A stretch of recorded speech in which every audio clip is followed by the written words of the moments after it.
I know that the vast majority of you out there are probably already familiar with the iceberg template, but since this is a very niche topic, and there might be some viewers who are much older than us Gen Zers, I'll go ahead and take a minute to explain it. Basically, an iceberg format video is a way of showing how deep a subject goes. As it moves lower, it shows the stuff that's more obscure and usually more cryptic. Just like an iceberg, you can see the tip, and then it moves lower. Also, just in case some of you don't know what the difference between Catholicism and traditional Catholicism is, basically, a traditional Catholic, or a trad for short, is a Catholic who believes that we should be more traditional.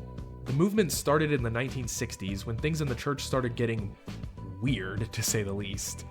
Trads such as myself think that the more the church embraces the spirit of the age, the worse things will get. So the solution is to return to tradition. The traditionalist mentality comes in different shapes and sizes, and that's largely what we'll be covering as we move through the different levels. Also, I just want to say up front that even though most of these topics are very controversial and there's a lot of different opinions on them, I will be presenting the traditional Catholic perspective. I also will not be covering the Society of St. Pius X. It's a very nuanced topic, and to accurately depict the history, the mentality, and the arguments for and against it, it would take far too long for an iceberg entry. And honestly, I don't feel qualified to talk about the SSPX, and I want to avoid misrepresenting anyone, so I think it would be better to just not address it. And with all of that out of the way, let's go ahead and jump right into the Traditional Catholicism Iceberg.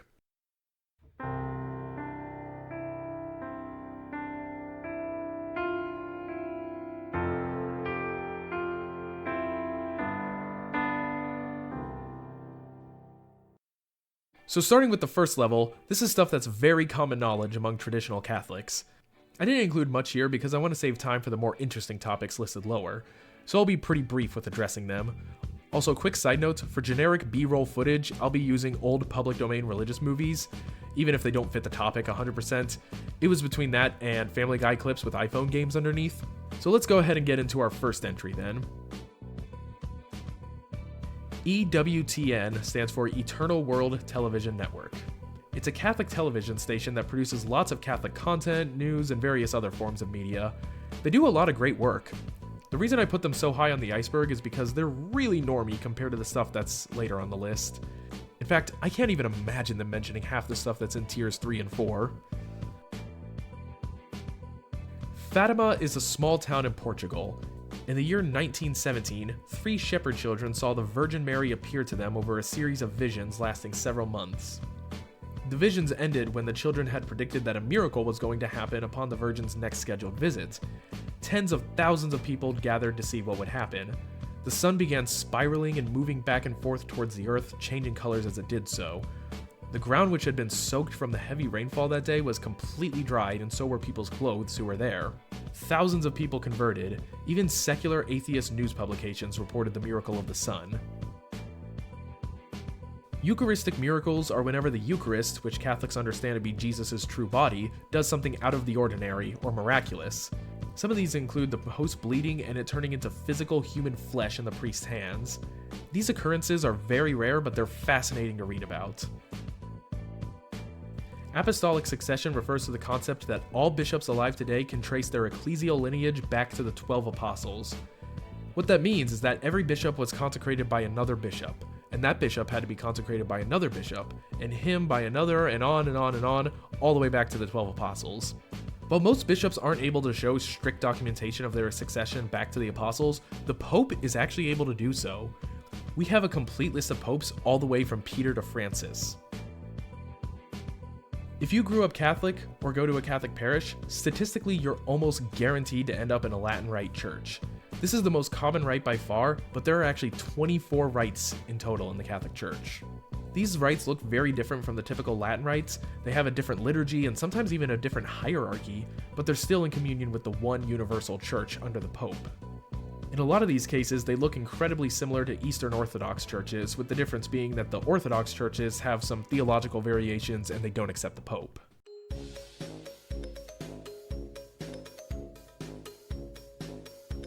The traditional Latin Mass is one of the cornerstones of traditional Catholicism, and it's currently under furious attack. The traditional Latin Mass, or TLM for short, is the liturgy used by the Latin Rite of the Church from the 1500s until the 1960s. and it's far more beautiful, far more sacred, and far more reverence to the new Mass, or Novus Ordo as it's called, that was introduced in the 60s. Chant is used, everything is said in Latin, and the priest faces away from the congregation and speaks in a very low voice. There's lots of silence, and it's overall an amazing experience. However, many of the clergy in Rome don't like this Mass at all, and are launching an all-out assault against it. Pope Francis himself has released several documents attempting to restrict its use as much as he can, and there's rumors that he's going to release yet another document restricting it even more in the very near future. From a traditional Catholic perspective, it all boils down to this. The new Mass is a bad liturgy produced by 1960s clergy who wanted to try a strange, avant-garde experiment, and now they're upset that the experiment has failed and everyone prefers the old Mass. The restrictions of the TLM are simply a means of damage control. They're hoping that if they can phase out the TLM permanently, which they openly state they want to do, then everyone will just have to accept their new 1960s Mass. Taylor Marshall is a YouTuber and podcaster who makes a lot of traditional Catholic content. He was a big influence on me when I first started attending college. Many more moderate Catholics don't like him at all because he's very traditional and sometimes gets a little scrappy when talking about the clergy. Don't be coming to me as a lispy little Jesuit. In 2019, he wrote a book called Infiltration, where he goes over the history of the Freemasons and Communists and their plan to infiltrate the Catholic Church. He goes over all the names, places, and events and talks about how they've largely succeeded in their goals. But in terms of traditional Catholic news, podcasts, and videos, Taylor Marshall is at the top, easily. The Douay Rheims Bible is an English translation of the Bible produced by the Catholic Church before the King James Version. The New Testament was released in 1582 in Rheims, and the Old Testament was released in 1609 by the University of Douay. It was updated in 1777 because the English was a little hard to read by that point. The Douay Rheims is used almost exclusively by traditional Catholics because of its archaic language. Plus, it was translated using the Latin Vulgate as a source, which is the official Bible of the Latin Rite Church. Almost all other English translations of the Bible have some sort of baggage. Most of them are not done by Catholics, they're done by a giant group of scholars of all different backgrounds. So you're not reading a Bible made by Catholics for Catholics. You're reading a Bible made by Baptists, Methodists, atheists, Jews, agnostics, and maybe a couple Catholics in there. The Douay Rheims is so popular among trads because it's one of the only English Bibles made for Catholics by Catholics.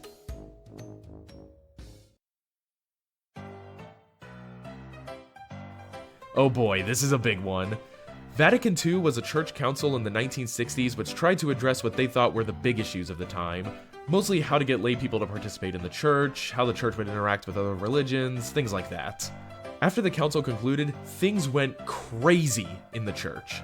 The new Mass was released and priests did pretty much every strange variation you can imagine. I'll let this famous clip explain. The world has seen clown masses in which the, quote, priest dresses as a clown in utter mockery of God.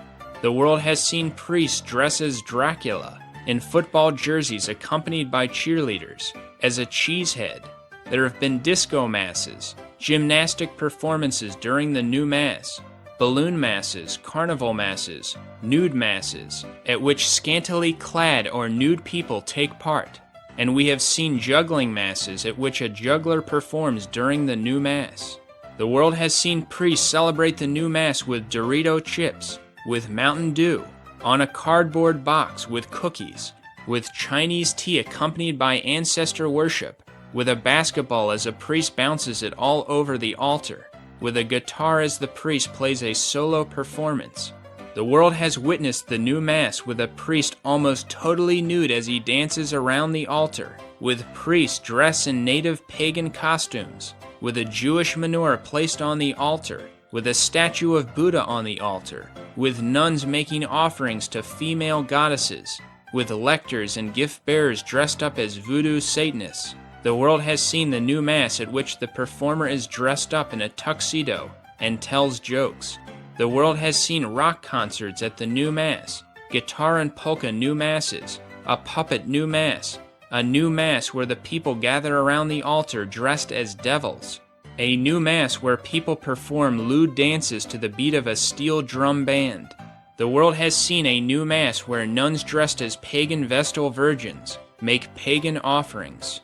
The world has also seen new Masses incorporating every false religion.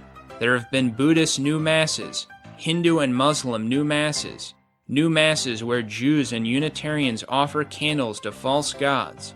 There are churches where the entire congregation says the Mass with the priest, where the priest sometimes talks to the people instead of saying Mass. What we have cataloged is just a tiny sampling of the kind of thing that occurs in every diocese in the world where the new Mass is celebrated, to one degree or another. The peak of it was the clown masses, and yeah, there were several of them. It's the symbol of the goofy masses that have happened since the 1960s.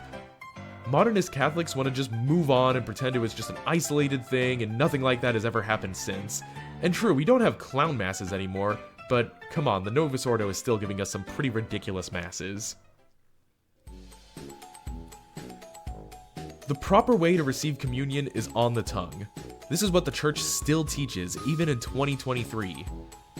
So there's the obvious question, why is everyone getting the most holy and sacred Eucharist put directly into their hands like a kindergarten teacher is handing them a cookie?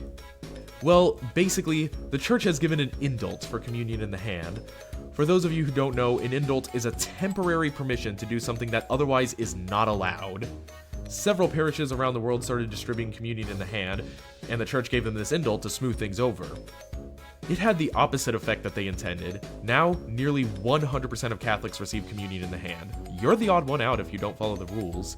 And I have several personal anecdotes of people going through RCIA classes or just general First Communion classes and being told the proper way to receive is in the hand. It's ridiculous by this point. This is another controversial one. Basically, the Bible says that women have to cover their heads in church, or just be bald. 1 Corinthians chapter 11 verses 4 through 6.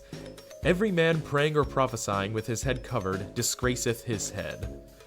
But every woman praying or prophesying with her head not covered disgraceth her head. For it is all one as if she were shaven. For if a woman not be covered, let her be shorn. But if it be a shame for a woman to be shorn or made bald, let her head be covered. But in the 1970s, the Congregation for the Doctrine of Faith came along and said that women don't have to cover their heads if they don't want to. Now, I'll be honest guys, I don't know exactly what weight of infallibility the CDF has or how binding this is on people, but it comes down to this. Which one are you going to listen to? A random group of 70s clergy who want nothing more than to modernize the church as much as they can, or Scripture itself along with thousands of years of tradition? A lot of people might say, yeah, if a woman wants to wear a veil, that's fine, but why do you have to try to push it on other people? First of all, it's not the traditionalists who are pushing it on other people, it's St. Paul. Second, this has gotten so bad that one time my wife, back when we were just dating, wore a veil to confession, and a priest actually scolded her for it. He straight up said she shouldn't wear it and she was wrong for doing so. So it seems like the pendulum has swung way too far in the other direction. All this to say, ladies, wear a veil to church. Guys will be lining up around the block, and you'll be following the clear instructions of Scripture. Oh boy, the Jesuits. There's a lot I could say about these guys, but I'll keep it pretty brief because I don't want to get too far off track. Basically, the Jesuits are a religious order in the church. They were started by St. Ignatius of Loyola, who is absolutely amazing. The order produced countless holy priests and saints, but then around the 1960s, are you starting to notice a pattern? It went completely off the rails and was filled with every sort of modernism imaginable. If you see a priest with all-around terrible opinions, they're most likely a Jesuit. The ones pushing for religious indifferentism, radically new understandings of doctrines, universalism, it's always the Jesuits. To give a personal anecdote, I actually went to a Jesuit school in 8th grade. It was the University of Detroit. They taught us the usual garbage that you'd see in a conventional school, but they could get away with a lot more because they were allowed to talk about religion.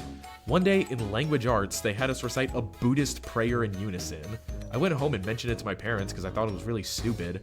I didn't know this until several years later, but my dad actually had an entire altercation with the school via email about it. They refused to tell him which Buddhist prayer it was. I'll be making a video about this incident soon, and I'll go through every single one of the emails that was sent. Most people think there are 4 sets of mysteries in the Rosary: the joyful, the sorrowful, the glorious, and the luminous. But a lot of us younger Catholics don't know that the luminous mysteries weren't a part of the Rosary until very recently, like our lifetime. They were added in 2002, so 21 years ago. But, of course, new isn't always bad. The reason traditionalists say that the luminous mysteries don't count is because they don't really fit with the rest of the Rosary. See, The official title of the rosary is the Psalter of Our Lady. The reason it's called this is because it's supposed to match the book of Psalms, which is called the Psalter of the Church. Our Lady's Psalter is supposed to match the book of Psalms in this sense. One Hail Mary for every psalm. There's 150 psalms, 150 Hail Marys in the rosary with all three mysteries. Plus, even though John Paul II was the Pope, we have to remember that it was Mary herself who gave us the rosary. And she gave us 3 sets of mysteries, not 4. And while the Glory Be was added later, this is simply a small addition for meditating on the mysteries that are already there. It's not an entirely new set of mysteries. Overall, I think most trads would agree that the luminous mysteries are not inherently bad because the rosary is a private devotion and therefore you can be a little bit more creative with it than you can with other things like the Mass. But it shouldn't be called officially a part of the rosary since it completely takes away the symbolism of 150 Hail Marys and it was not given to us by heaven. The third secret of Fatima. This is another huge one. The third secret could be its own iceberg because of how much information there is, so I'll keep it to the very brief spark notes. Please take more time to research this because it's a vital topic with lots of stuff that I have to leave out. Basically, if you remember Fatima from Tier 1, there was a series of messages given throughout the apparition. One of these messages was a set of 3 secrets. The first one was a vision of hell. The second one was a warning to do penance. This was during World War I, and there was a prediction that a second war would come which would be even worse than the first one if the world didn't do penance. And the third secret is complicated. It was supposed to be concealed until 1960 or the death of Sister Lucia, who was one of the 3 children who saw the apparition.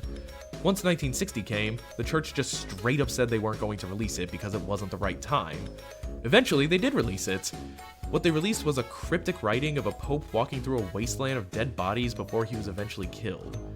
There were a lot of problems with what they released. Firstly, the other 2 secrets had 2 parts, the vision and then the explanation. Mary would show them a vision and then explain what it means. But the third secret, which was easily the most mysterious of the 3, had no explanation given by Mary. Plus, the Vatican even admitted in the 60s that there were words. They said, "The Church does not desire to take the responsibility of guaranteeing the veracity of the words the 3 shepherd children said the Virgin Mary had addressed to them."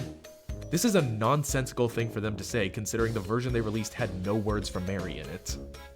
In addition, there are a couple people who have read the third secret before it was released, and all of them say that it was about an apostasy in the faith. They don't say it's a cryptic vision with absolutely no explanation. Again, I highly recommend you research this more. I'm only going over the basics of the basics. If you want to know a good place to start, I'll link Timothy Gordon's podcast about it in the description. Having a background in law, he knows how to present information like this incredibly well.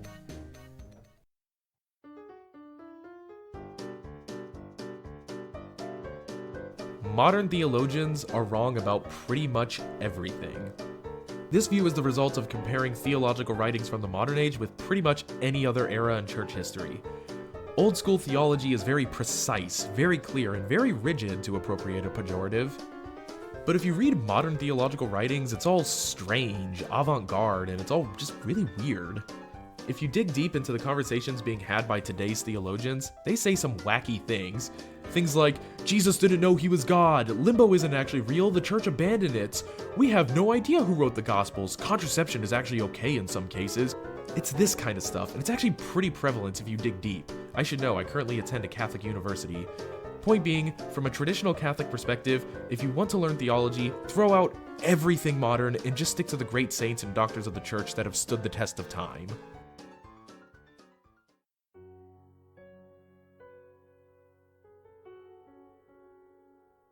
This is another one that I'm only going to address the basics of. I plan on making a whole video on this topic eventually. But basically, the Shroud of Turin is the burial cloth of Jesus. It has his image imprinted on it, so we know exactly what Jesus looked like. What's even more shocking is that when the first photograph of it was taken, it showed that the image on the cloth was actually a negative image.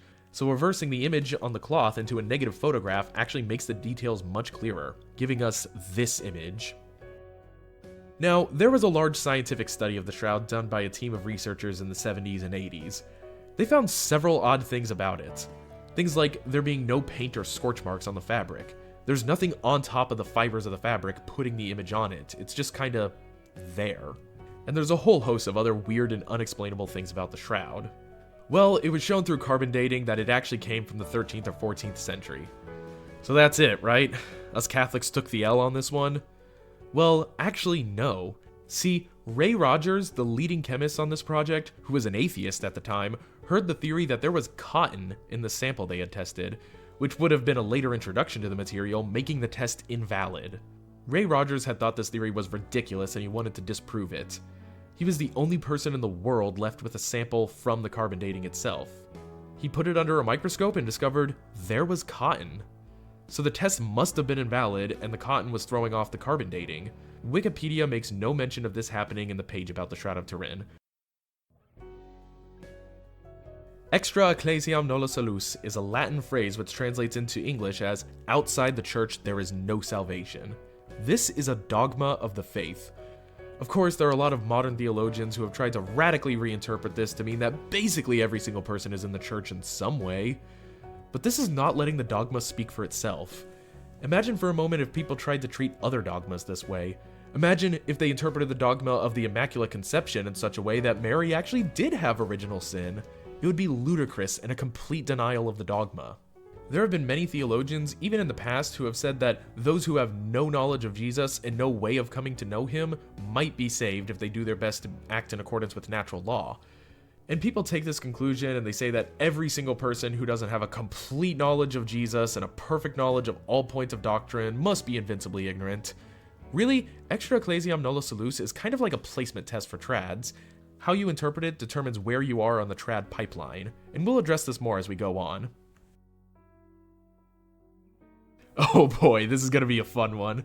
Sedevacantism is the idea that the last 6 popes, that being John the 23rd, Paul the 6th, John Paul the 1st, John Paul the 2nd, Benedict the 16th, and Francis, are all anti-popes. An anti-pope, for those of you who don't know, is someone who claims to be the pope but is not. They also say that Vatican II, the council mentioned in Tier 2, was a false council and has no bearing on the Catholic faithful. The basic idea is that the last 6 popes were heretics. Heretics are, by divine law, outside the church. Since they are heretics, and heretics are outside the church, then there's no way they can be valid popes because those who are outside the church can't hold office inside the church. There are other versions of Sedevacantism and other premises that lead to the conclusion that the last 6 popes, also called the Vatican II popes for short, are anti-popes. But this version of Sedevacantism seems to be the most popular. Just to be clear, I am not a Sedevacantist, and it's not because I think it's completely impossible. I just haven't heard any arguments that make me absolutely certain it's true, and if I'm going to say that the last 6 popes have all been invalid, I'm going to have to be completely certain. In addition, there are some other views that go along with Sedevacantism. For example, the new Mass that was promulgated after Vatican II, which is the Mass that you see in basically every parish in the world, is completely invalid in their view. Also, the ordination of nearly every priest and the consecration of nearly every bishop is also invalid in their view. Most Sedevacantists think that there are only a tiny number of priests and bishops left in the world, and there's even a subsection within Sedevacantists that think there are no bishops left, which brings us right into our next topic. VaticanCatholic.com is a Sedevacantist website and YouTube channel. They're like ultra Sedevacantists. As mentioned earlier, they believe that not only the Vatican II popes are invalid, but also every bishop in the world. The channel is managed by 2 brothers, Brother Peter Dimond and Brother Michael Dimond, and they're honestly really interesting. Here's a list of some of their more notable ideas. 1. Every single person without baptism goes to hell, even if they're in the process of being brought into the church when they die and they have an explicit intention to be baptized. 2. If you yourself don't believe the aforementioned belief on baptism, then you're also going to hell. 3. Stage magicians use real demonic magic on stage. 4. Pope John Paul II is the Antichrist. 5. Catholics cannot pray for non-Catholics who die. 6. Natural family planning is a form of contraception. And 7.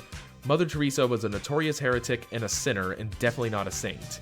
I actually agree with some of these beliefs, by the way. I'll let people speculate on which ones. What's really strange and notable about these guys is that even though they have some strange views, they're not at all unintelligent. Some of their work on things like Eastern Orthodoxy are top-notch. I'd even go so far as to say some of the best out there. It's just strange how one day they'll upload the best defense of the Immaculate Conception that you've ever seen, and then the next day they'll upload a video saying James White is possessed because he makes funny faces when you pause videos of him talking. But overall, I actually really like their content. I don't endorse everything they say, but honestly, I love their fortitude. The church is filled with people who constantly water things down because they don't want to make people upset, But over in this corner of the internet, we have two brothers who come right out and say, everyone without water baptism goes to hell. Don't like it? Too bad. Here are 18 saint quotes backing this up. And that's the kind of fortitude we need more of. Also, I can't talk about Sedevacantism and VaticanCatholic.com without talking about the debate that happened a few months ago. On September 20th, 2022, Peter Dimond and Jeff Kassman debated Sedevacantism on the channel Pints with Aquinas. Even before the debate happened, the news itself of it happening shocked people. It was such a large platform to debate something that most people saw as a fringe theory. The day before the debate, I went out to dinner with a friend and I got food poisoning. So I had to stay home that day and I ended up seeing it live. The debate was exhilarating. No disrespect to Jeff Kassman at all, but he was really underprepared. It turned into Peter Dimond annihilating him for 2 hours straight. You could see Kassman get pretty nervous at times. The faith. Is Joe Biden a member of the Catholic Church? Well, his bishop seems to think so. I'm asking you, do you consider him to be in your communion, one in faith with him? Well, I Is don't he have, in your church? You're begging the question. I don't have the authority to declare him. Yeah, and So I'm you- answering the question. So You your don't want answer an is yes. answer, you just want to interrupt me. So are Go we ahead. just going to do this where you ask a question and then you interrupt me because you don't want me to speak on it? Or what do you want to do at this point? I'm I asking gave you the do you respect. consider Joe I gave Biden? you the respect when I asked a question for you to answer it. Why won't you allow me to do the same? It's a simple act of charity. Pints with Aquinas ended up apologizing for even having the debate and didn't upload it anywhere other than YouTube. To this day, the debate is missing from the usual podcast streaming apps. After this incident, I honestly don't think that any other mainstream Catholic channels will ever interact with the Dimond Brothers or VaticanCatholic.com ever again.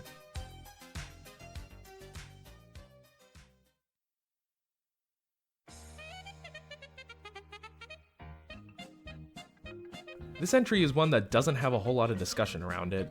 See, when Catholics say the Catechism, they're referring to a catechism that didn't exist until the 90s. This is what we call the Catechism of the Catholic Church.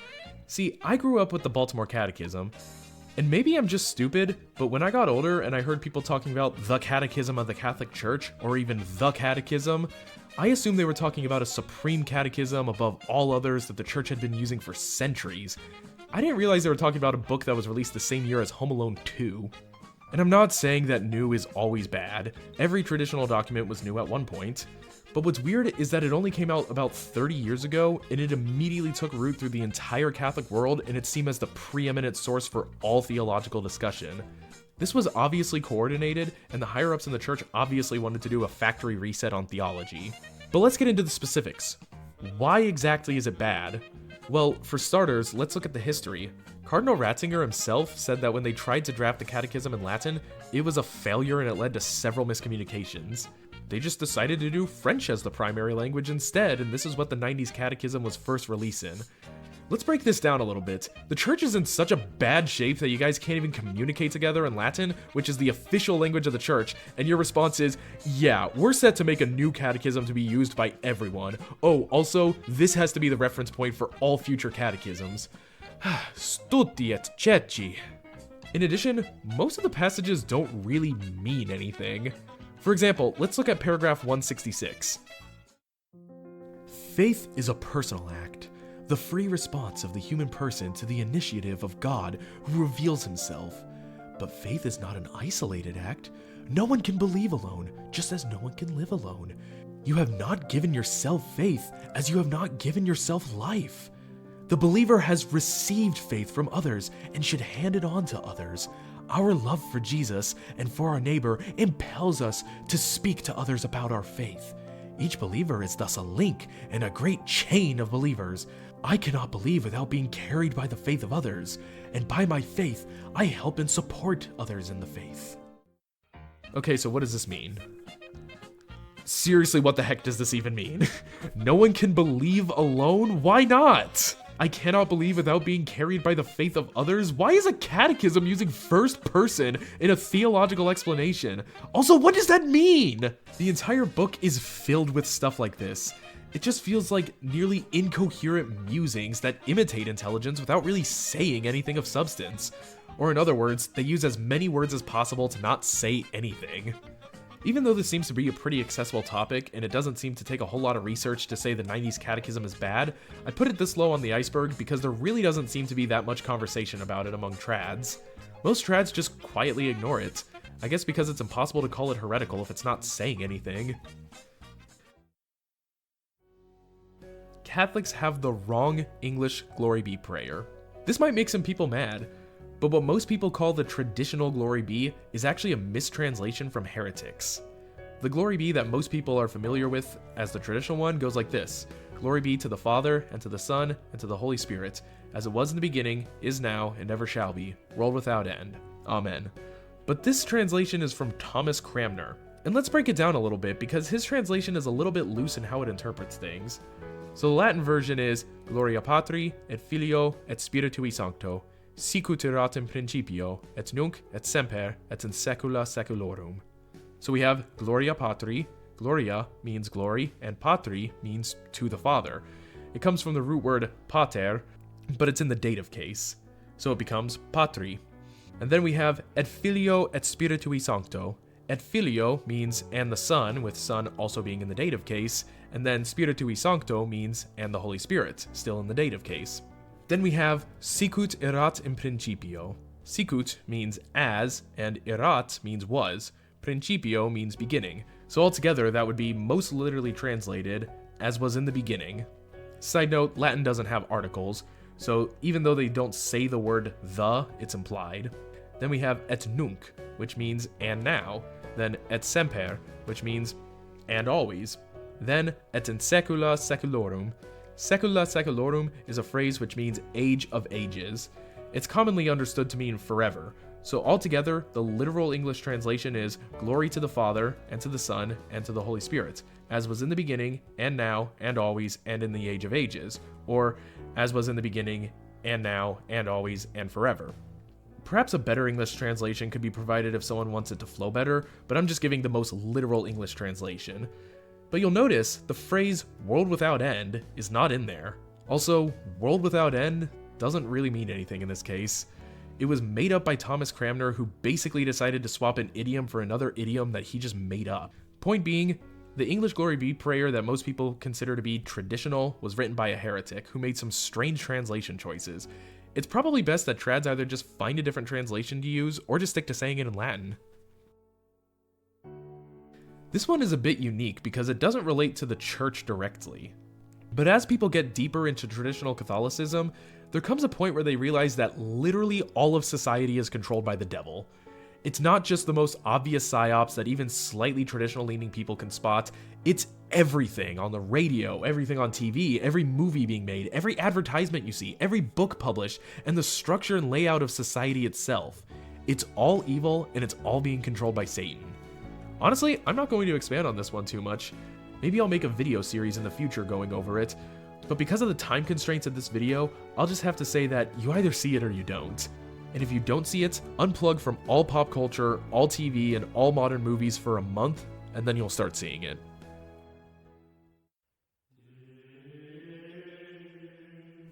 This one might end up not being placed well. I'll mention that I'm currently writing the script on March 28th, 2023, and this is my 4th day of writing it, and I'm recording it on March 29th. It's going to take me a colossal amount of time to record this entire script, edit the audio, and then make the entire video as well. And by the time I'm done with all of that, there's a possibility that Pope Francis will have already restricted the TLM even more, pushing Quo Primum into the mainstream discussion. So if you're watching this video and you're confused about Quo Primum being this low even though everyone's talking about it, that's why. But what is Quo Primum? Basically, in the 1500s, there was a codification and solidification of what we now call the traditional Latin Mass. This codification happened at the Council of Trent, which is why it's also called the Tridentine Mass. After this was all set in place, Pope Pius V released a papal bull called Quo Primum. It made it very clear that no one was ever allowed to force a priest to say a different version of the Mass, ever. Here's an excerpt. In virtue of our apostolic authority, we grant and concede in perpetuity that, for the chanting or reading of the Mass, in any church whatsoever, this missal is hereafter to be followed absolutely, without any scruple of conscience or fear of incurring any penalty, judgment, or censure, and may be freely and lawfully used. nor are superiors, administrators, canons, chaplains, and other secular priests or religious of whatever title designated obligated to celebrate the Mass otherwise than as enjoined by us. We likewise declare and ordain that no one whosoever is forced or coerced to alter this missal, and that this present document cannot be revoked or modified, but remain always valid and retain its full force, notwithstanding the previous constitutions and decree of the Holy See, as well as any general or specific constitutions or edicts of provincial or synodal councils, and notwithstanding the practice and customs of the aforesaid churches, established by long and immemorial prescriptions, except, however, if more than 200 years standing. No one whosoever is permitted to alter this notice of our permission, statute, ordinance, command, precept, grant, indult, declaration, will, decreed, and prohibition.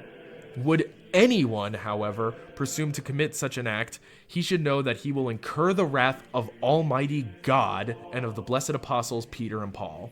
So, yeah, this is some pretty powerful stuff. It basically says that no one can force a priest to say a different Mass than the traditional Latin Mass, that this decree will be binding for all time and no one can ever revoke it, and if someone tries to revoke it, they'll call down God's wrath. Now, lots of people give silly reasons why it's totally valid for Pope Francis to ban the Latin Mass in spite of this document. Things like, a pope can't bind a future pope on discipline. There are lots of debates on whether or not this is the case, whether or not the Mass counts as a discipline, etc. But to really get to the heart of it, just think of it in these terms. One of two popes did something they didn't have the authority to do. How can we be positive that Pius V is definitely the one who was wrong, and the Vatican II popes are definitely the ones who are right? I might make a video about Quo Primum soon, because I think there are things that even trads aren't addressing in it. But I want to take my time to research it and make sure I'm actually correct about what I'm saying before I just throw it out there.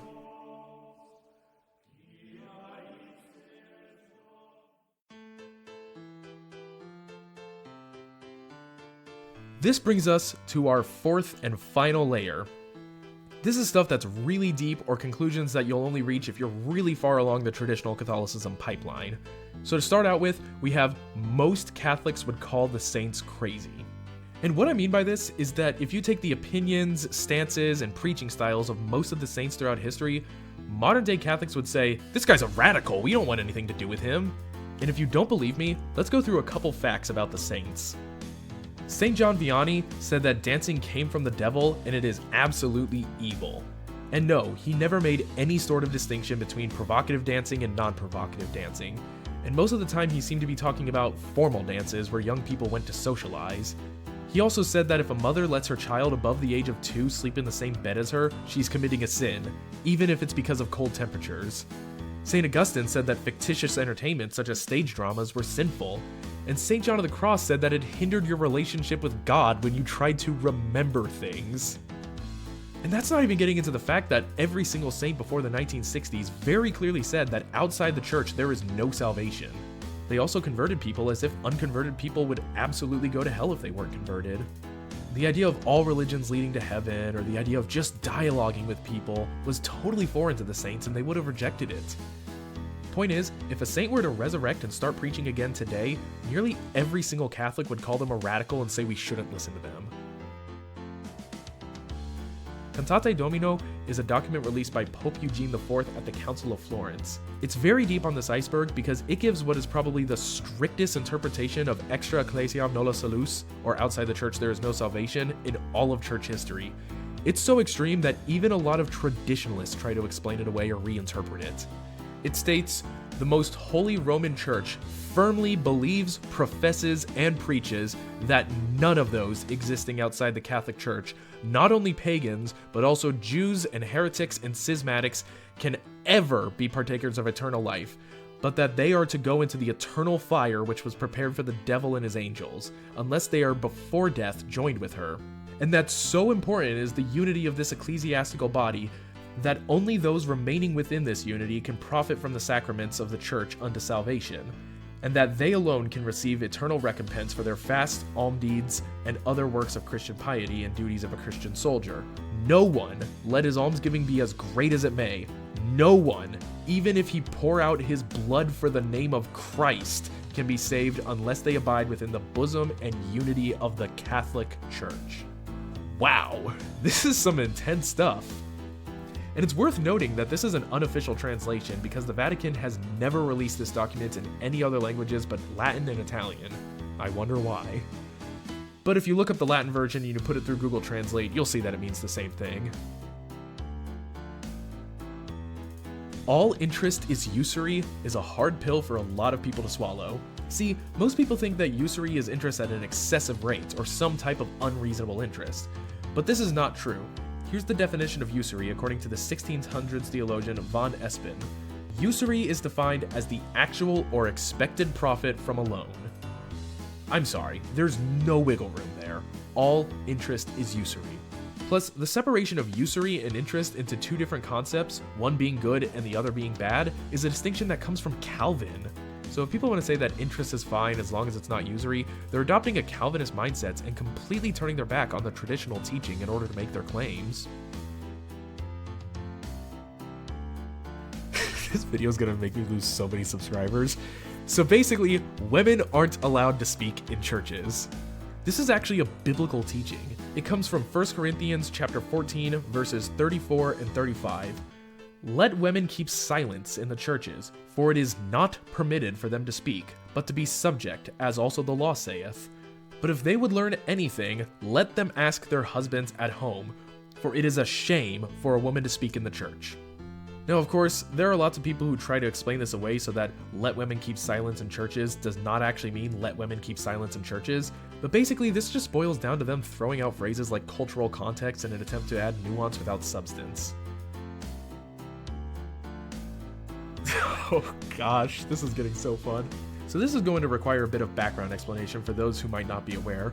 Firstly, let's address Feeneyism. I'll go ahead and use this clip of a priest explaining it. This is a priest named Father Feeney out of the Boston area. And you could see there the bishop silenced him. He was actually excommunicated because he taught you must be a physically registered member of the Catholic Church in order to be saved. The church condemned that. It became a big issue in the 1940s and 1950s. He ended up being excommunicated, although I think he did get reconciled before he died. But that means the church made it clear that non-Catholics can get to heaven. It's also worth mentioning that Father Feeney did not believe in baptism of blood or desire. But even within traditional communities, even Sedevacantists, the explanation Father Chris Alar gives seems to be the common explanation. Father Feeney was a heretic, he was condemned by the church in the 50s, therefore Feeneyism is a heresy. But there's actually a lot more to this story. Firstly, Father Feeney was not excommunicated because of heresy.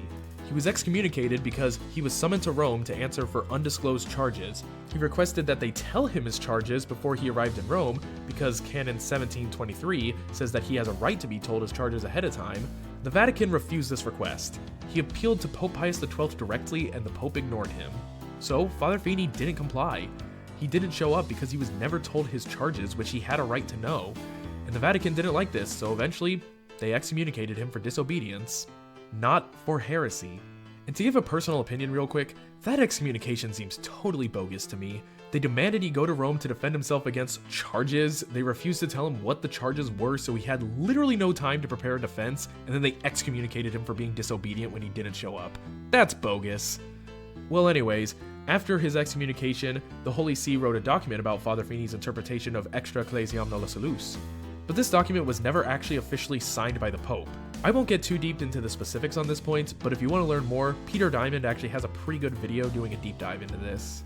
Another part of the story that no one seems to bring up is that the Vatican actually lifted his excommunication, and Father Feeney never had to retract his statements in any way for the excommunication to be lifted.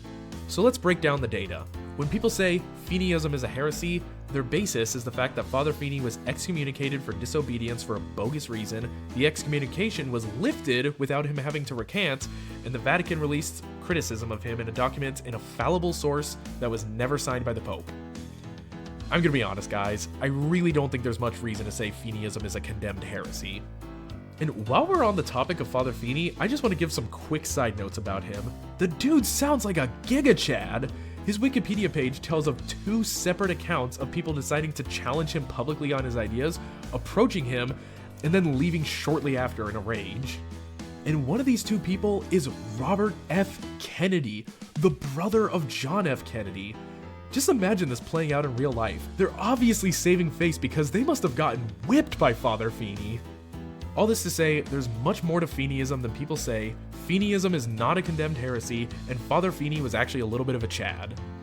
Although I do have to say that I do disagree with him on some of the things he said, but I think he was honestly way closer to the truth than modern theologians who say everyone can be saved in their own religion.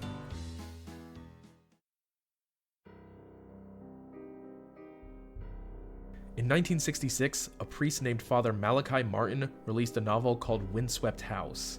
Now, Father Malachi Martin isn't just a random nobody. He worked in the Vatican and was even a professor at the Pontifical Biblical Institute. And in his book, he tells the story of a satanic ritual performed in the Vatican for the enthronement of Lucifer. And this enthronement apparently happened in 1963. Now, the book is fiction. Kind of. It's supposed to be a faction novel, or a fictitious account of real events. The names are slightly changed, and there are other small things like that, but the story is supposedly true. This is a pretty niche topic that doesn't get talked about a lot. There's a lot more that could be said about this, but to address any other aspect of this, it would take way too much time for just this iceberg, so I highly recommend you research this more on your own.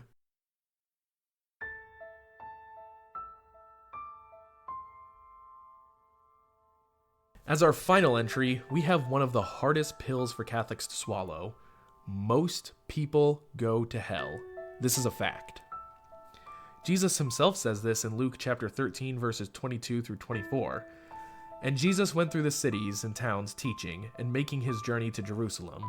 And a certain man said to him, Lord, are there few that are saved? But he said to them, Strive to enter by the narrow gate, for many, I say to you, shall seek to enter and shall not be able. And there's also Matthew chapter 7, verses 13 and 14. Enter ye in at the narrow gate, for wide is the gate, and broad is the way that leadeth to destruction. And there are many who go in thereat. How narrow is the gate, and strait is the way that leadeth to life, and few there are that find it. As related by St. Vincent Ferrer, there was once an archdeacon who died at the same hour as St. Bernard. He appeared to his bishop after his death and said, Know, Monsignor, that at the very hour I passed, 33,000 people also died. Out of this number, Bernard and myself went up to heaven without delay. 3 went to purgatory, and all the others fell into hell. If you read most of the saints' writings, they seem to think that not only will most people go to hell, but also most Catholics. We should take this pretty seriously. Make sure to get yourself to confession frequently. Make sure to pray every day. Read the Bible, pray your rosary, let the traditions of the church shape you, and avoid all occasions of sin. The road to heaven is narrow. Always keep heaven in sight, and don't let your passions consume you.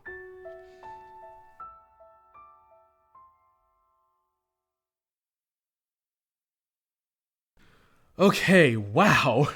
This was a little intense at the end, but I hope you guys enjoyed this deep dive into traditional Catholicism. This is the biggest video project I've made up to this point, and I really hope you guys got something out of it. More videos are already in the works, and some great stuff will be coming out soon. So I really hope you guys enjoyed this video. God bless you all, and I'll see you all in the next video.